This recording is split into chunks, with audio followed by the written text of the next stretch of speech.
ಈಗ ರ್ಯಾಂಬೋ ಚಿತ್ರದಿಂದ ಕಣ್ಣ ಮುಚ್ಚೆ ಕಾಡೆ ಗೂಡೆ ಅನ್ನುವಂಥ ಒಂದು ಸಾಂಗ್ ಅನ್ನ ಹಾಡಲು ವೇದಿಕೆಗೆ ಬರ್ತಿದ್ದಾರೆ ಭೀಮೇಶ್ ಅವರು. ಅವರಿಗೆ ಜೋರಾದ ಚಪ್ಪಾಳೆ ಮೂಲಕ ವೇದಿಕೆಗೆ ಸ್ವಾಗತಿಸಿಕೊಳ್ಳೋಣ. ಬನ್ನಿ ಭೀಮೇಶ್ ಅವರು.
ಆಯ್ಕೆ ಮಾಡ್ಕೊಂಡಿದ್ದೀರಿ.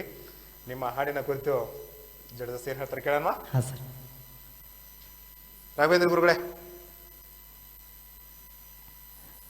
ಭೀಮಣ್ಣವ್ರ ಹಾಡು ಭೀಮಣ್ಣವ್ರ ಹಂಗೆ ಇತ್ತದು. ಯಾಕೆಂತಂದರೆ ಒಂಥರ ರ್ಯಾಪ್ ಸಿಸ್ಟಮ್ ಆ ಸಾಂಗು. ಹೊಂತಾಯಿತು. ಆದರೆ ನಾವು ಪದೇ ಪದೇ ಹೇಳ್ತೀವಿ, ಮಾಧುರ್ಯತೆ ಬರ್ಬೇಕು. ನೀವು ಎಷ್ಟೇ ನೀವು ಒಂದು ಹೈ ಸ್ಕೇಲಿಗೆ ಹಾಡಿದ್ರು ಮಾಧುರ್ಯತೆ ಅನ್ನೋದು ಬಿಟ್ಕೊಡ್ಬಾರ್ದು. ನೀವು ಲೋ ಪಿಚ್ನಾಗ ಏನು ಒಂದು ಮಾಧುರ್ಯತೆ ಇರ್ತೈತಿ, ಅದೇ ಮಾಧುರ್ಯತೆ ನೀವು ಹೈ ಸ್ಕೇಲಿಗೆ ಹೋದಾಗ ಆ ಮಾಧುರ್ಯತೆ ಉಳಿಸ್ಕೋಬೇಕು. ಅದು ಒಂದು ನಿಜವಾಗಿರ್ತಕ್ಕಂಥ ಒಬ್ಬ ಹಾಡುಗಾರನ ಗುಣ. ಅದು ಒಂದು ಹಿಡಿತ ಅಂತ ಹೇಳ್ತೀವಿ ನಾವು. ಅದು ನಮ್ಮ ಗಮನಕ್ಕೆ ಬರೋವರೆಗೂ ಅದು ಅಷ್ಟೇ. ಅದು ಆದರೆ ಏನಪ್ಪ ಅಂದರೆ ಪ್ರಯತ್ನ ಮಾಡ್ತಾ ಇರಬೇಕು. ಸತತ ಪ್ರಯತ್ನ ಮಾಡೋದ್ರಿಂದ ಆ ಒಂದು ಗ್ರಿಪ್ ಒಂದು ಸರ್ತಿ ಸಿಕ್ತು ಅಂದರೆ ಎಲ್ಲ ಹಾಡಿಂದು ಸಿಗುತ್ತೈತಿ. ಬಹುಶಃ ನಾನು ಹೇಳ್ತಾ ಇರ್ತೇನೆ, ಈ ಒಂದು ಸೌಂಡ್ನಲ್ಲಿ ಒಂದು ಮಿಡ್ಡು ಹೈಸು ಅಂತಕ್ಕಂಥದ್ದು ಇರ್ತದೆ, ಆಮೇಲಿಂತ ಬಾಸ್ ಅಂತಕ್ಕಂಥದ್ದು. ಈ ಮೂರು ಅಳವಡಿಸ್ಕೊಂಡು ಒಂದು ಸೌಂಡ್ ಆಗಿರ್ತೈತಿ. ಆ ಮೂರು ನಮ್ಮ ಹಾಡಿನಲ್ಲಿ ಇರ್ತೈತೆ. ಅದು ನಾವು ಮಧ್ಯ ಸಪ್ತಕ, ತಾರ ಸಪ್ತಕ, ಮಂದ್ರ ಸಪ್ತಕ ಅಂತ ಅದನ್ನು ಹೇಳ್ತೀವಿ ನಾವು. ಅದನ್ನ ಇಟ್ಕೊಂಡು ಅವರು ಈಗಲೂ ಅವರು ಅದನ್ನು ಮಿಕ್ಸರ್ನಲ್ಲಿ ಮಾಡಿದ್ದಾರೆ. ಈ ಒಂದು ಕಲೆ ನಮ್ಮಲ್ಲಿ ಬರಬೇಕು. ಅದನ್ನ ಇನ್ನೊಂದು ಸ್ವಲ್ಪ ಅಳವಡಿಸ್ಕೊಡ್ರಿ, ಇನ್ನೂ ಚೆನ್ನಾಗಾಗತ್ತೆ ನಿಮ್ಮ ಹಾಡು. Thank you.